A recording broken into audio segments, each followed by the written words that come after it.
Praise the Lord, hallelujah. खुदावंद में आप सबको सलाम। खुदावंद आप सबको बरकत दे। खुदावंद आप सबके साथ हो। अजीज़ों, हमने एक सिलसिला शुरू किया है कि हम सीख सकें कि जब खुदावंद नए आसमान को बनाएगा, नई ज़मीन को ज़ाहिर करेगा, बनाएगा और शहर मुक़द्दस यरूशलेम ज़मीन पर आएगी, तो हम क्या करेंगे। हमने पिछले एपिसोड में 3 बातें सीखी। पहली चीज़ कि हम खुदा को देख सकेंगे, दूसरी चीज़ कि हम फरिश्तगान को देख सकेंगे, तीसरी चीज़ हमने देखा कि हम अमन और सुकून में, पीस और हार्मनी के अंदर रहेंगे, और चौथी चीज़ जो आज हमने सीखनी है कि हम शरीरों की अदालत करेंगे। Hallelujah, praise the Lord. खुदा का कलाम साफ लफ्ज़ों में फरमाता है कि जब हम आसमान पर उठाए जाएंगे तो हम एक के लिए हम आसमान में खुदा उनके साथ रहेंगे, और वहाँ हम खेती बाड़ी नहीं करेंगे, वहाँ हम बल्कि हम मिलेनियम जजमेंट करेंगे, यानी 1000 बरस की अदालत करेंगे। खुदा उनके कलाम में से इस बात को देखने के लिए हम पहला करंतियों उसका 6 बाब और दूसरी और तीसरी आयत देखेंगे। नोट करें, पहला करंतियों उसका 6 बाब, उसकी दूसरी और तीसरी आयत। यहाँ पर खुदावन फरमाता है, पौलुस रसूल के जरिए होके खुदावन फरमाता है, क्या तुम नहीं जानते, खुदावन फरमाता है पौलुस रसूल के जरिए, क्या तुम नहीं जानते कि मुकद्दस लोग दुनिया का इंसाफ करेंगे। क्या करेंगे? इंसाफ, यानी हम जो बरगज़ीदे और मुकद्दस लोग हैं वो दुनिया का इंसाफ करेंगे। बस जब तुमको दुनिया का इंसाफ करना है तो क्या छोटे से छोटे झगड़ों के भी फैसले करने के लायक नहीं। हम सिर्फ विकेट्स यानी शरीरों का इंसाफ नहीं करेंगे। देखिए पौलुस रसूल आगे क्या कहते हैं, क्या तुम नहीं जानते कि हम फरिश्तों का क्या करेंगे, क्या हम फरिश्तों का इंसाफ करेंगे। सिर्फ इंसानों का ही नहीं बल्कि हम फरिश्तों का भी इंसाफ करेंगे, क्योंकि यीशु मसीह का वादा है और यीशु मसीह के कलाम में उसकी इंजील में लिखा है कि जिसने उस पर ईमान लाया उसने उन्हें खुदा उनके फर्जंद होने का शर्फ बख्शा। और बेटे का क्या काम है कि बाप की तमाम खलकत को, उसकी तमाम मिल्कियत को पूरी तौर पर उसका हिसाब किताब ले। तो हम भी खुदावंद के तमाम खलकत का हिसाब किताब लेंगे। उसमें फरिश्ते भी शामिल हैं, उसमें इंसान भी शामिल हैं, और मैं कहता हूं कि जितनी भी मखलूकें हैं, जितने भी आलम हैं, जितने भी जगहें हैं, उन सब का इंसाफ उस 1000 साल के अंदर हम करेंगे। मुकाशवा उसका 20 बाब और उसकी 4 आयत में लिखा है कि फिर मैंने तख्त देखे। क्या देखे? एक तख्त नहीं देखा, फिर मैंने बहुत सारे तख्त देखे और लोग उन पर बैठ गए। कौन से लोग? वो जो यीशु मसीह के साथ उठाए जाएंगे, बरगुज़ीदा लोग, अक्लीसिया, कलीसिया, रेमिनेंट चर्च। वो लोग क्या होंगे? उन पर बैठ गए और अदालत उनके सपुर्द की गई। क्या की गई? अदालत उनके सपुर्द की गई, और वो जिंदा होकर मसीह के साथ बादशाही करेंगे। Hallelujah, praise the Lord. अगर मुकाशवा उसका 3 बाब और उसकी 21वीं आयत देखें, बड़ी प्यारी बात है। खुदावंद यीशु मसीह यूहन्ना आरिफ से फरमाता है कि जो गालिब आएगा मैं उसे अपने साथ तख्त पर बिठाऊंगा, जिस तरह मैं गालिब आकर बाप के साथ तख्त पर बैठ गया। हालेलुया। कौन सा तख्त? अदालत का तख्त। तो हम ने जो चौथी बात सीखी कि हम आसमान में जब उठाए जाएंगे तो हमने क्या करना है? हमने शरीरों का इंसाफ करना है, हमने फरिश्तों का इंसाफ करना है, उनकी अदालत करनी है। आए अपने आप को 5वीं चीज़ की तरफ लेके चलते हैं। वो बड़ी इंपॉर्टेंट चीज़ है जो हम बड़े मज़े से लेके करते हैं। जिस तरह हम खाना मज़े से खाते हैं, जिस तरह हम एंटरटेनमेंट मज़े से करते हैं, उसी तरह ये काम भी हम मज़े से करते हैं, और हमारी ज़िंदगी के अंदर इसके लिए कोई शर्मिंदगी नहीं। वो काम क्या है? और वो है गुनाह। जब हम नए यरूशलेम में होंगे, जब हम नए आसमान के तले और नई ज़मीन के ऊपर होंगे, तो हम गुनाह नहीं करेंगे, गुनाह एग्जिस्ट ही नहीं करेगा, क्योंकि कलाम में लिखा है कि हमारे गुनाह करने की फितरत और वो जो गुनाह कराता यानी शैतान आग आग में डाले जाएंगे, भस्म कर दिए जाएंगे, तबाह कर दिए जाएंगे। तो जब ये दोनों चीजें होंगी नहीं, गुनाह करने की फितरत नहीं होगी, गुनाह हमारे खून से ही हो चला जाएगा, हमारे अंदर यीशु का खून होगा, हम पर यीशु का जामा होगा, तो हम गुनाह नहीं करेंगे। खुदावंद के कलाम से देखेंगे मुकाशवा 22 बाब और उसकी 14वीं और 15वीं आयत। मुबारक है वो जो अपने जामे धोते हैं, क्योंकि जिंदगी के दरख्त के पास आने का इख्तियार पाएंगे, उन दरवाजों से शहर में दाखिल होंगे। मगर कौन दाखिल नहीं होगा? कुत्ते, जादूगर, हरामखार, खूनी, बुतपरस्त, झूठी बात का करने वाला और उसे पसंद करने वाला बाहर रह जाएगा। यानी जो गुनाह करते हैं, गुनाह तो होगा ही नहीं, लेकिन जो गुनाह कर रहे हैं वो दाखिल ही नहीं हो पाएंगे। यानी खुदावंद की हजूरी में गुनाह का कोई एग्जिस्टेंस ही नहीं होगी, वजूद ही नहीं होगा। जब हम आसमान पर उठाए जाएंगे तो गुनाह होगा ही नहीं, तो हम गुनाह नहीं करेंगे। अगली बात की तरफ हम अपने आप को लेके चलते हैं। ये छठी बात है। छठी बात क्या है? कि हम खुदावंद यीशु मसीह के साथ क्या करेंगे? क्या करेंगे? बादशाही करेंगे। हम शाही कायनों का फिरका है, हम बादशाह के बेटे हैं, तो बादशाह का बेटा बादशाही करता है, तो हम खुदावंद यीशु मसीह के साथ बादशाही करेंगे। ये छठी बात है कि हम आसमान में, या हम नए आसमान और नई जमीन के ऊपर क्या करेंगे। मुकाशवा 20 बाब और उसकी 4थी आयत में लिखा है मसीह के साथ बादशाही करेंगे। फिर मुकाशवा 5 बाब और उसकी 10वीं आयत में लिखा है और उनको हमारे खुदा के लिए एक बादशाही और काहिन बना दिया, और वो जमीन पर बादशाही करते हैं। यानी हम क्या करेंगे? बादशाही करेंगे। Hallelujah, praise the Lord. और फिर उस बादशाही की कोई लिमिट ही नहीं है। आज अगर देखें, एक बादशाह होता है, वो मरता है, दूसरा आ जाता है, फिर तीसरा, फिर चौथा, अनगिनत बादशाह हैं। लेकिन उस बादशाही का जो खुदावंद यीशु के जरिए हमें दी जाएगी, उसकी कोई टाइम लिमिट नहीं होगी। आमीन। आए 7वीं बात देखें, और 7वीं बात क्या है? कि हम हर सबत के दिन खुदावंद की प्रस्तिश और ताजीम और इबादत करेंगे।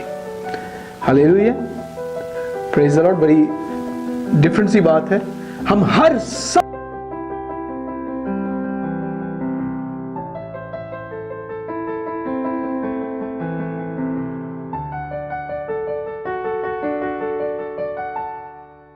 को खल्क किया और 7वें दिन को उसने आराम किया।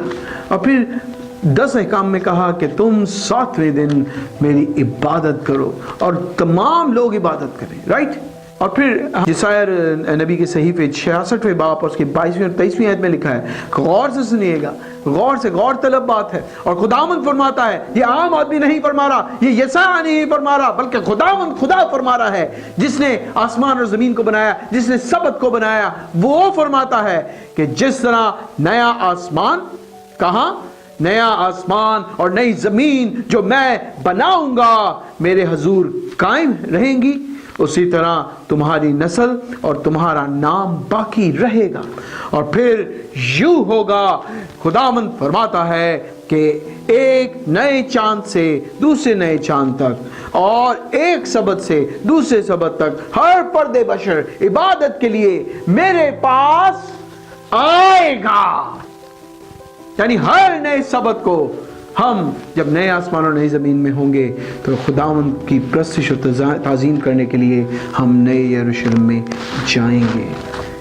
खुदावंद कहता है कि वो आएंगे मेरे पास मेरी इबादत करने के लिए। तो मेरे भाइयों और मेरे बहनों, हमने रहना नए ज़मीन और नए आसमान पर है। नए यरूशलेम में हमने खुदावंद की इबादत के लिए जाना। और कब जाना है? सबत के लिए। इब्तिदा में सबत था, आखिरत में सबत है, और आज हम कहते हैं कि हमें सबत मनाने की ज़रूरत ही नहीं। कोई लोग जो सबत मनाने की बात करते हैं वो दिन को तब्दील कर दिया, अपनी मर्जी का सबत बना लिया। जिस तरह मर्जी के उस्ताद बनाए गए, तो मोतीस में लिखा है कि अपनी मर्जी से कान खुजली के तरह के लिए अपने मर्जी के उस्ताद बना लिए, अपने मर्जी का ही कलाम सुनते हैं। अगर जरा सा सख्त कलाम हो जाए तो क्या बोलते हैं, पादरी ठीक नहीं है। हाँ, इसी तरह हम सबत के दिन को भी तब्दील कर बैठे हैं। मेरे भाई और मेरे बहनों, अगर हम सबत को नहीं मना रहे, जो इब्तिदा में भी है और आखिरत में भी होगा, अबद तक रहेगा, तो हम खुदा उनके हुक्मों पर नहीं चल रहे। और मुझे कुछ और बताने की ज़रूरत नहीं है इसके बारे में। तो यानी हमने यहाँ बात सीखी, खुदावंद का कलाम फरमाता है कि हम हर सबत खुदावंद की इबादत, खुदावंद की प्रस्तुत करने के लिए खुदावंद के पास जाएंगे। हालेलुया। 8वीं बात बड़ी इंपॉर्टेंट बात है, और उन लोगों के लिए ये बात है जो कि बड़े मज़े से मटन खाते हैं, बड़े मज़े से बीफ को उड़ाते हैं, बड़े मज़े से अच्छे बड़ी चिकन और पता नहीं क्या क्या रोगनी चीज़ें खाते हैं। मेरे भाई और मेरे बहनों, ये बात सच्ची है कि जब हम आसमान पर होंगे, जब हम नए आसमान के तले और नई ज़मीन पर होंगे, जब हम नए यरूशलेम में जाएंगे, तो हम क्या खाएंगे? हम वेजिटेरियन हो जाएंगे। हम घास फूस और पत्ते और सब्जियां खाएंगे, हम गोश्त नहीं खाएंगे। इसके लिए लॉजिक क्या है कि जब भी गोश्त खाना होता है तो हमें किसी न किसी जानवर को मारना पड़ता है, और खुदावंद ने फरमाया, हमने अभी पढ़ा कि वहाँ मौत होगी नहीं, वहाँ किसी की मौत होगी नहीं। जब मौत नहीं होगी तो खाना है ही क्या। और फिर अगर हम पैदाइश में देखें, उसका 1 बाब और 29वीं आयत में अगर हम देखें, तो जो इंसान को खुदावंद ने पहली खुराक खाने के लिए दी, जो इंसान की असल खुराक थी, जो खुदावंद ने 29वीं आयत के अंदर कहा, मैं आपके सामने पढ़ना चाहता हूं। और खुदा ने कहा, किससे कहा? आदम से और हवा से। और खुदा ने कहा, देखो मैं तमाम रूए जमीन की कुल बीजदार सब्जी और हर दरख्त जिसमें उसका बीजदार फल हो तुमको देता हूं, ये तुम्हारे खाने को होंगे। हालेलुया। और इसी खुराक की वजह से लोग हजार साल जीते थे। आमीन, प्रेज द लॉर्ड। यानी जब हम आसमान पे होंगे तो हम वेज हो जाएंगे, हम सब्जी खाने वाले हो जाएंगे। हम और फिर देखिए खुदा के कलाम में अभी हमने पढ़ा कि यशायाह नबी के सहीफे के अंदर कि शेर बब्बर क्या खाएगा? भूसा खाएगा। और मेरा ईमान है कि इससे पेशतर के नूह का तूफान आता, शेर बब्बर भूसा ही खाता होगा, गोश्त खाने का तो कोई कॉन्सेप्ट ही नहीं था। इसको साबित करते पैदाइश 9 बाब और उसकी 3री आयत में देखें क्या लिखा है। पैदाइश 9 बाब और उसकी 3री आयत में खुदावंद नूह से फरमाता है, हर चलता फिरता जानदार तुम्हारे खाने को होगा, हरी सब्जी की तरह मैंने सब का सब तुमको दे दिया, मगर तुम गोश्त के साथ खून जो उसकी जान है ना खाना। तो मेरे भाइयों, क्या हमने सीखा यहाँ पे कि हम आसमान पे क्या करेंगे? हम वेजिटेरियन हो जाएंगे। हम खुदावंद की असली खुराक जो एक्चुअल डाइट थी वो लेना शुरू कर देंगे। तो हालेलुया। मैं लोगों को बहुत बोलता हूँ कि भाई जी दाल सब्जी खाया करो, गोश्त को कम कर दो। तो अगर आप इसकी लॉजिकल भी देखें कि नूह के ज़माने के बाद कोई भी शख्स 800-900 साल नहीं जिया, बल्कि खुदावंद ने सबकी ज़िंदगी की मियाद 120 साल तक, यानी साल 70, 80 या 100 तक ही कर दी। आमीन, प्रेज द लॉर्ड। तो ये बात हमने सीखी कि हम वेजिटेरियन हो जाएंगे। 9वीं बात की तरफ जाते हैं। बात जो है वो बहुत कम लोग सिखाते हैं, लेकिन मैंने खुदावंद के कलाम से सीखा। वो क्या है कि हम नए ज़मीन पर जब होंगे तो हम अपना ख्वाबों का घर बनाएंगे। क्या बनाएंगे? घर बनाएंगे। We will be building homes. हम खुदावंद के उस नई ज़मीन के ऊपर अपने घर बना रहे होंगे।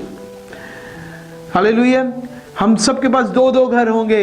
एक मेंशन खुदावंद की नए यरूशलेम में होगा और दूसरा हम खुद बनाएंगे। कहाँ बनाएंगे? नए ज़मीन के ऊपर। और आप सवाल कर रहे होंगे ये बात कहाँ लिखी है कलाम के अंदर?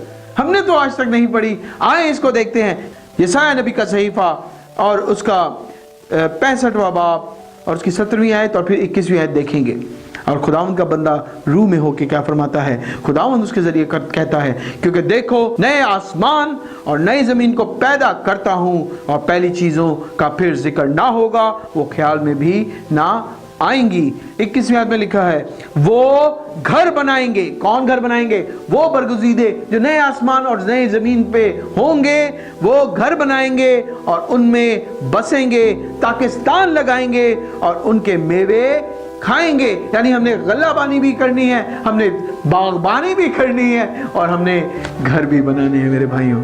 तो अगर कोई ये कहता है कि हमने वहाँ पर कोई काम नहीं करना, सिर्फ आराम करना है, हूरें आएंगी, हूरें हमें एंटरटेन करेंगी और हम फरिश्ते जो है वो भी हमें एंटरटेन करेंगे, तो उनकी ना सुनना, क्योंकि खुदा उनका कलाम फरमाता है कि हम अपना ड्रीम हाउस घर बनाएंगे, हम पाकिस्तान लगाएंगे और पाकिस्तान से हम उसका मेवा खाएंगे। हालेलुया। 10वीं बात जो बड़ी प्यारी है, बड़ी ज़बरदस्त है, जो हर इंसान की एक ख्वाब है। जब हम परिंदों को आसमान पे उड़ते हुए देखते हैं तो हम इंसान कहता है कि मैं भी उड़ सकूं। इंसान की ये जस्तजू आज जहाज़ों के तरह आज हम खला में जा रहे हैं, ये उसी जस्तजू का नतीजा है कि हम उड़ने की जस्तजू रखते हैं। तो कलाम के मुताबिक हम उड़ सकेंगे, जिस तरह फरिश्तेगान उड़ते हैं हम भी उड़ सकेंगे। और सिर्फ आसमान में नहीं बल्कि कायनात के दूसरे जगहों को भी हम जाके देख एक्सप्लोर कर सकेंगे। खुदा उनका जिस तरह यीशु आसमान में उठाया गया वो उड़ के और फिर लिखा कि जब यीशु आएगा तो हम उड़ के इस्तकबाल करेंगे, तो हम उड़ जाएंगे। देखें यशायाह नबी के सहीफे और उसके 40वें बाब के अंदर और उसकी 31वीं आयत में खुदावंद क्या फरमाता है। और लोग इसको कहते हैं कि ये बातें जो हैं वो क्या हैं, एक खुदा ने तशबीह दी है, लेकिन ये बात तशबीह के तौर पर नहीं बल्कि असलियत है। यहाँ पर लिखा है 31वीं आयत के अंदर खुदावंद फरमाता है, लेकिन खुदावंद का इंतज़ार करने वाले असर नौ जोर हासिल करेंगे, वो अकाबों की मानंद बालों पर से उड़ेंगे, वो दौड़ेंगे और ना थकेंगे, वो चलेंगे और मांद ना होंगे, बात थकन भी नहीं होगी, हम उड़ेंगे मेरे भाइयों। खुदावंद का कलाम फरमाता है कि हमें खुदावंद उड़ने की ताकत देगा और हम आसमान पर उड़ेंगे। तो ये 10 चीज़ें थी जो हमने आसमान पर करनी है। मैं थोड़ा रिव्यू करूंगा, इसके बाद आमीन करेंगे। पहली चीज़ कि हम खुदा को देख सकेंगे, फिर दूसरी चीज़ कि हम फरिश्तेगान को देख सकेंगे, तीसरी चीज़ कि हम अमन और सुकून में रहेंगे, चौथी चीज़ कि हम अदालत करेंगे, पांचवी चीज़ कि हम गुनाह नहीं करेंगे, छठी चीज़ कि हम खुदावंद यीशु के साथ बादशाही करेंगे, और फिर सातवीं चीज़ कि हम हर सबत खुदावंद की प्रस्तिश और ताज़ीम और उसकी इबादत करेंगे, और आठवीं चीज़ हम वेजिटेरियन हो जाएंगे, नौवीं चीज़ कि हम अपना ड्रीम हाउस बनाएंगे, और 10वीं चीज़ हम उड़ सकेंगे। तो मेरे भाइयों और मेरे बहनों, मेरा ईमान है खुदावंद ने इस कलाम के ज़रिए आपकी ज़िंदगी के अंदर बड़े बड़े काम किए हैं। खुदावंद के कलाम में लिखा है कि ईमान, उम्मीद और मोहब्बत तीनों क्या है, दायमी है। अगर आपके अंदर ईमान है और आपके अंदर मोहब्बत है, आपका ईमान इतना ताकतवर है कि आसमान से बारिश आ जाए, आग नाज़िल हो जाए, और आपकी मोहब्बत इतनी कामिल है कि आप अपनी जान देने को तैयार हो जाएं, और आपके अंदर उम्मीद नहीं है तो आपके ना ईमान का फ़ायदा है ना मोहब्बत का फ़ायदा है। मेरे भाइयों और मेरे बहनों, ये उम्मीद आज खुदावंद ने अपने बंदा के ज़रिए आप तक पहुँचाई है कि हम सब आसमान पर उड़ेंगे। पहले तसल्लीकियों के 4 बाब के आखिर में लिखा है, इन्हीं बातों के साथ आपस में एक दूसरे को तसल्ली देते रहो, उम्मीद देते रहो। तो मेरा ईमान है कि इस कलाम ने आपकी ज़िंदगी के अंदर एक नई उम्मीद जगाई है। खुदावंद आपके साथ हो, खुदावंद आपकी मदद करे, खुदावंद आपको अपने बड़े कामों के लिए इस्तेमाल करे। आमीन। God bless you.